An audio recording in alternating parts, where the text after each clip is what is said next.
अच्छा, पिछले दिनों अभी देश को एक दुखद खबर देखने को मिली। भारत के पूर्व प्रधानमंत्री और देश के बहुत बड़े अर्थशास्त्री डॉक्टर मनमोहन सिंह जी का निधन हो गया। 26 तारीख को 26 दिसंबर का दिन था। देर रात 9 बजे के बाद ही ये सूचना आती है कि मनमोहन सिंह जी अब नहीं रहे। वो काफ़ी लंबे समय से बीमार भी चल रहे थे, 92 साल की अवस्था हो गई थी। तो उस अवस्था में बीमारी एक आम बात हो जाती है। तो उन्होंने बीमारी से लड़ा और 26 तारीख को अंततः वो जिंदगी का जंग हार गए और हम सभी को अलविदा कह के चले गए। तो मनमोहन सिंह जी का योगदान आपको पता है भारतीय राजनीति में और खासकर भारतीय अर्थव्यवस्था में कितना रहा है, जिसकी चर्चा चाहे पक्ष हो चाहे विपक्ष हो, सब लोग चर्चा करते हैं और उनके योगदान को कभी नकारा नहीं जा सकता। आप समझ सकते हैं, जब आर्थिक मंदी की शुरुआत हुई थी उस समय से देश को आर्थिक विकास में जो महत्वपूर्ण योगदान दिया। आज आपको बता दूं कि भारतीय संविधान में कुछ आपात उपबंध दिए गए हैं। आपातकाल आपको पता है, जिसमें से एक वित्तीय आपात है। 1991 के दौर में वित्तीय आपात भारत में नहीं लगा। उसमें सबसे बड़ा योगदान डॉक्टर मनमोहन सिंह को जाता है। नहीं तो वित्तीय आपात हो सकता था, भारत में लग जाता। तो मनमोहन सिंह जी को आज हम याद करेंगे, उनके जीवन को देखेंगे और वो कैसे वित्त मंत्री बने, कैसे प्रधानमंत्री बने और कुछ उनकी राजनीतिक चीज़ें भी जानेंगे कि किस तरह से राजनीति से वो भारत के इतने उच्च पद तक पहुँचे। हालांकि वित्त मंत्री बनने से पहले उन्होंने कई पदों पर, भारतीय संवैधानिक पद हो या फिर अन्य पद हो, चाहे आरबीआई के गवर्नर के रूप में हो या फिर मुख्य आर्थिक सलाहकार का पद हो या फिर हम कह सकते हैं प्लानिंग कमीशन के उपाध्यक्ष का पद हो, इन सभी पदों को उन्होंने सुशोभित किया और काम भी किया है।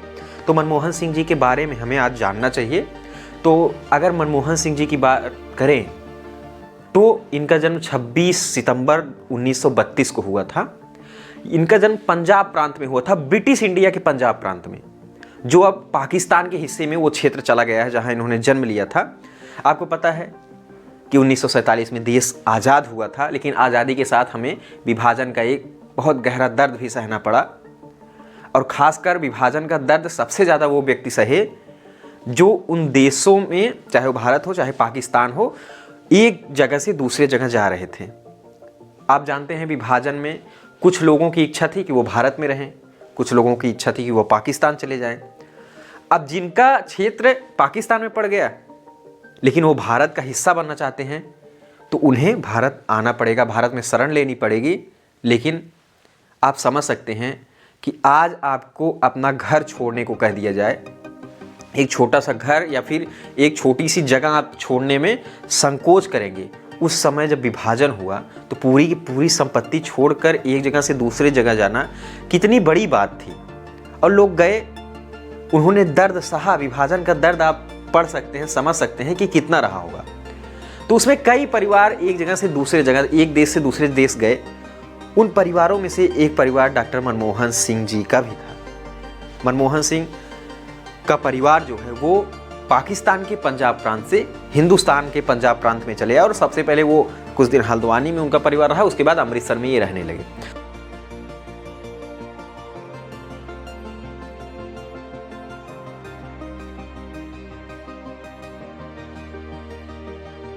उन्नीस में उन्होंने पोस्ट ग्रेजुएशन किया। पोस्ट ग्रेजुएशन करने के बाद वो चले गए कैम्ब्रिज विश्वविद्यालय। कैम्ब्रिज से उन्होंने ऑनर्स की डिग्री ली और फिर वापस आ गए भारत में पंजाब विश्वविद्यालय में पढ़ाना शुरू कर दिया। प्रोफेसर के पद पर अपना काम उन्होंने शुरू किया। वो यूएन से भी जुड़े रहे, वर्ल्ड बैंक से भी जुड़े रहे और 1962 में वो चले जाते हैं फिर से एक बार ऑक्सफोर्ड, और ऑक्सफोर्ड से उन्होंने पीएचडी की डिग्री हासिल की और फिर वापस आए, पंजाब विश्वविद्यालय में पढ़ाया और साथ ही साथ वो दिल्ली स्कूल ऑफ इकोनॉमिक्स में भी पढ़ाना शुरू कर दिए। तो इस तरह से वो प्रोफेसर के पद पर अपना काम शुरू कर दिए और बच्चों को इकोनॉमिक्स पढ़ाया करते थे।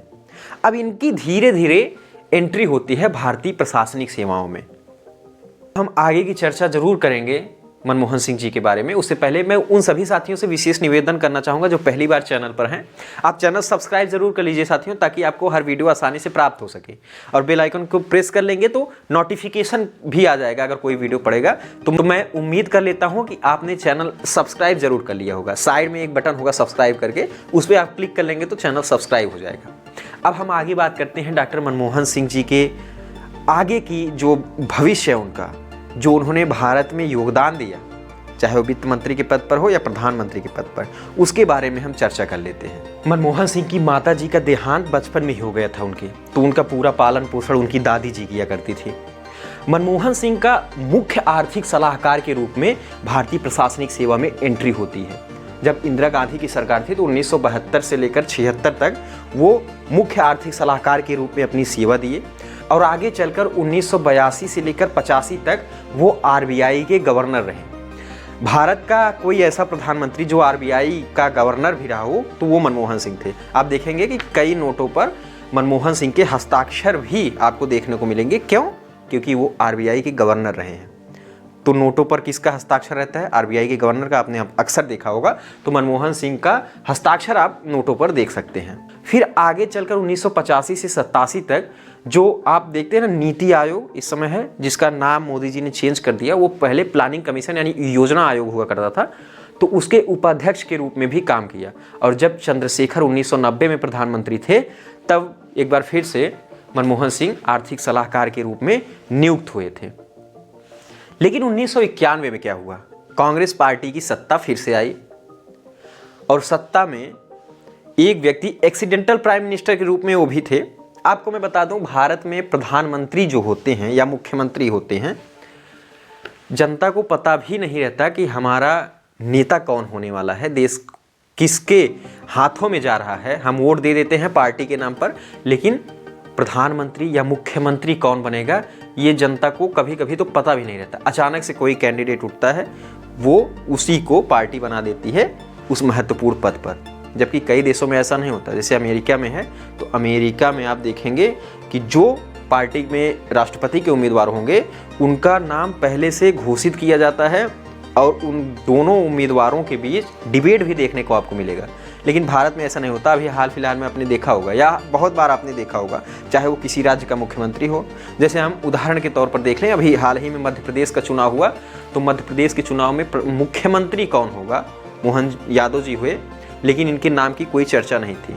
वहाँ की जनता को ये नहीं पता था कि मोहन यादव हमारे मुख्यमंत्री होंगे। या फिर उत्तर प्रदेश का ही 2017 में जब चुनाव हुआ था, तो ये नहीं पता था माननीय योगी आदित्यनाथ जी मुख्यमंत्री होंगे। ये तो पार्टी बाद में नाम लेकर आती है। या 2012 का जो चुनाव था उत्तर प्रदेश में ही, तो ये नहीं पता था कि अखिलेश यादव मुख्यमंत्री होंगे। तो भारत में ऐसा होता है। तो नरसिम्हा राव जब प्रधानमंत्री बनने वाले थे, 21 जून को शपथ होना था, लेकिन नरसिम्हा राव के सामने एक बहुत बड़ी ये समस्या थी कि वो अपना वित्त मंत्रालय किस व्यक्ति के हाथ में दें। क्योंकि आपको पता है कि दो महाशक्तियां उस समय लड़ रही थी, जिसके बीच शीत युद्ध चल रहा था। आपको पता है, यूएसएसआर हो गया और अमेरिका, और दोनों के बीच अब युद्ध समाप्त हो चुका था, शीत युद्ध खत्म हो चुका था, जिसमें यूएसएसआर यानी सोवियत संघ का विघटन हुआ 15 देशों में। अब इसके बाद पूरे विश्व में आर्थिक मंदी का मार जो है वो झेलना पड़ा, जिससे भारत भी अछूता नहीं था। तो भारत की भी जो आर्थिक व्यवस्था है वो डगमगा रही थी। तो नरसिम्हा राव के सामने सबसे बड़ा चैलेंज था कि वो वित्त मंत्री के पद पर किसको लेकर आए जो देश की बागडोर संभाले, देश की स्थिति को संभाले। तो उनके बहुत ही खासा सलाहकार पीसी अलेक्जेंडर थे। पीसी अलेक्जेंडर से उन्होंने कहा कि आप कोई नाम सुझाइए जिसमें हम वित्त मंत्रालय जिसके भरोसे छोड़ पाएं। पीसी अलेक्जेंडर ने एक नाम सुझाया, अजय पाटिल, जो आरबीआई के गवर्नर भी रह चुके थे, आर्थिक सलाहकार भी रह चुके थे। उनका नाम सुनाया तो उनको फ़ोन घुमाया गया, लेकिन उन्होंने मना कर दिया क्योंकि उनकी माता जी की तबीयत ठीक नहीं रहती थी, वो गुजरात में रहते थे, तो उनके लिए दिल्ली आ पाना पॉसिबल नहीं था, तो उन्होंने मना कर दिया। तो फिर पीसी अलेक्जेंडर ने दोबारा एक नाम सुझाया, और वो नाम जो भारत के इतिहास में स्वर्णिम अक्षरों में दर्ज हो चुका है, वो नाम था मनमोहन सिंह का। मनमोहन सिंह का नाम सुझाया गया पीसी अलेक्जेंडर के द्वारा। तो मनमोहन सिंह के पास फ़ोन किया गया, और मनमोहन सिंह उस समय नीदरलैंड से यात्रा करके आए हुए थे और सो रहे थे। फ़ोन जब किया गया तो उनके दामाद ने फ़ोन उठाया और उन्होंने कहा कि वो अभी सो रहे हैं, बात नहीं कर सकते। तो जब ये हुआ कि नहीं, नरसिम्हा राव जी का फ़ोन है और इमरजेंसी उनसे बात करना, तो उनको जगाया गया मनमोहन सिंह जी को। और जब बात हुई तो वो उनसे जब कहा गया कि आपको वित्त मंत्री के रूप में देश की बागडोर संभालनी है, तो उन्होंने उसे ज़्यादा सीरियस नहीं लिया था, उन्होंने मजाक समझा था। और यूजीसी में काम करते थे। अगले दिन वो यूजीसी में अपना ऑफिस में दफ्तर में पहुंच गए, लेकिन जब नरसिम्हा राव जी ने देखा कि वित्त मंत्री जिन्हें शपथ लेनी है वो अभी आए नहीं, तो दोबारा उन्होंने जब फ़ोन करवाया तब जाके वो सीरियस हुए और तैयार व्यार होके आए और शपथ लिए। 1991 में वो बन गए वित्त मंत्री। मनमोहन सिंह वित्त मंत्रालय पर पहुंचकर अपना कार्य शुरू कर दिए। लेकिन एक चीज़ मैं आपको बताऊं, अभी तक मनमोहन सिंह ने जो सेवाएं दी थी, जो उन्होंने कर्तव्य निभाया था, वो प्रशासनिक स्तर पर। लेकिन अब वित्त मंत्री के साथ वो राजनेता हो गए, और जब आप किसी मंत्रालय पर पहुंच जाएंगे, किसी पार्टी से जुड़ जाएंगे और नेता हो जाएंगे, तो आपको आलोचनाएं सुननी पड़ेंगी। मनमोहन सिंह को उस समय विपक्षियों ने 1% सिंह कहना शुरू कर दिया, क्योंकि उन्होंने वादा किया था कि वो महंगाई दर को 1% पर लाकर रख देंगे। तो इसके बाद विपक्षियों का तंज शुरू हो गया कि 1% सिंह, 1% सिंह। और इस आलोचना से मनमोहन सिंह इतने दुखी हुए कि उन्होंने नरसिम्हा राव के सामने अपने इस्तीफे की 3 बार पेशकश की। लेकिन नरसिम्हा राव ने उस समय उनके इस्तीफे को स्वीकार नहीं किया। मनमोहन सिंह वित्त मंत्री बन गए, और वित्त मंत्री बनने के बाद अब क्या काम था, क्योंकि आर्थिक मंदी चल ही रही थी, तो सबसे बड़ी नज़र जो थी लोगों की वो थी कि इस वर्ष का बजट कैसा होगा।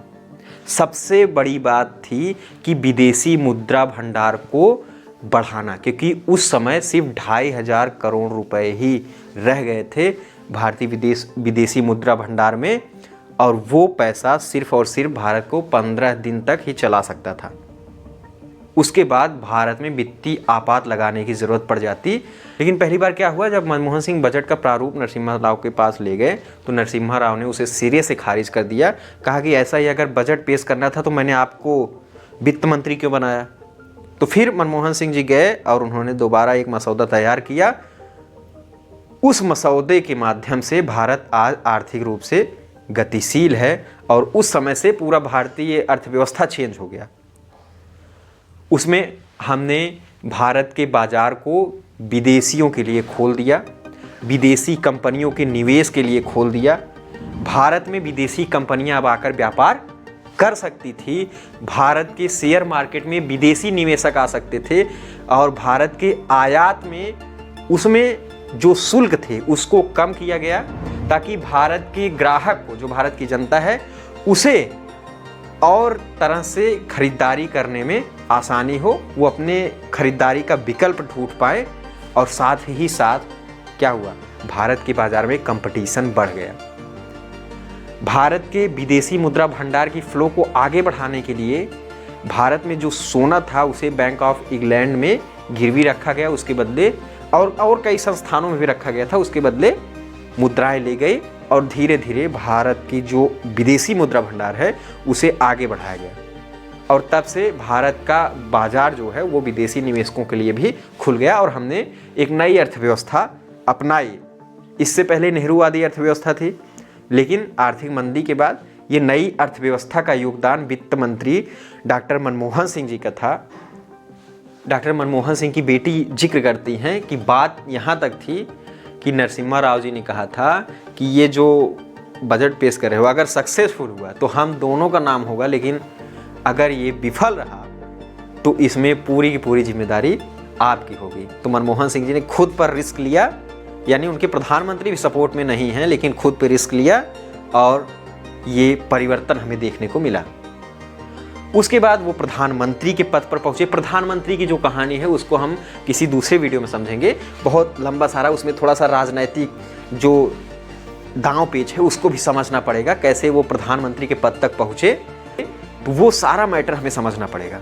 भारत के प्रधानमंत्री रहते हुए उन्होंने बहुत काम किए, जिसमें से मुख्य काम को अगर देखें तो RTI जो सूचना का अधिकार है 2005 में वो लाया गया मनमोहन सिंह जी के द्वारा, और मनरेगा महात्मा गांधी रोजगार योजना जो बहुत महत्वपूर्ण था उसे लाया गया, आधार कार्ड योजना, ये सब कई योजनाएं UPA की सरकार जब बनी और उसके प्रधानमंत्री बने डॉक्टर मनमोहन सिंह जो वित्त मंत्री थे, जिसका कोई अनुमान, मैंने आपको बताया ना, भारतीय राजनीति में ऐसा होता रहता है कि अनुमान नहीं लगाया जा सकता कि कौन सा व्यक्ति प्रधानमंत्री हो जाए या कौन सा व्यक्ति किस पद पर अचानक से पहुंच जाए।